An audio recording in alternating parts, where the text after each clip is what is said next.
కర్ణుడి యొక్క రథచక్రం భూమిలో దిగబడిపోవడం మొదలుపెట్టింది. అవతల సరిగ్గా నిలబడడానికి లేదు. భార్గవాస్త్రమా జ్ఞాపకానికి రావట్లేదు. అర్జునుడా బాణ పరంపర కురిపించేస్తున్నాడు. రథమా కదలదు. ధనస్సా విరిచేశాడు. అయినా ఇంకొక ధనస్సుని బాణాన్ని తీసుకుని యుద్ధం చేశాడు. ఎంత గొప్ప యుద్ధం చేశాడంటే గాంధీవం యొక్క అల్లెతాడు కట్టే ముడి విడిపోయేటట్టుగా కొట్టాడు. మళ్లీ ముడిని సరి చేసుకుని అర్జునుడు యుద్ధం చేశాడు. అర్జున, నువ్వు రథం మీద ఉన్నావు, నేను భూమి మీద ఉన్నాను. నా రథచక్రం కుంగిపోయింది. నేను ఇప్పుడు బాణములు వెయ్యలేని స్థితిలో ఉన్నాను. అయినా నువ్వు ఆపకుండా బాణప్రయోగం చేస్తున్నావు. కొంతసేపు బాణప్రయోగం ఆపు.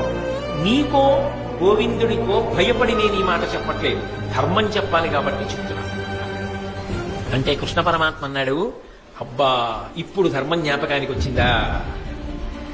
జ్ఞాపకానికి వస్తే రక్షించేది కాదు ధర్మం, అనుష్ఠిస్తే రక్షించేది. నువ్వు ఎంత ధర్మాన్ని అనుష్ఠించావు జీవితంలో? పాండవులను తక్కువ చేసి మాట్లాడినప్పుడు ఈ ధర్మం జ్ఞాపకానికి రాలా? ద్రౌపదీదేవిని అవమానించినప్పుడు ఈ ధర్మం జ్ఞాపకానికి రాలా? అదే పనిగా అర్జునుడిని చిన్నతనం చేసి మాట్లాడినప్పుడు ఈ ధర్మం జ్ఞాపకానికి రాలా? నువ్వు పాటించనిది ధర్మం. నీకు అక్కడికి రమ్మంటే ఎక్కడి నుంచి వస్తుంది?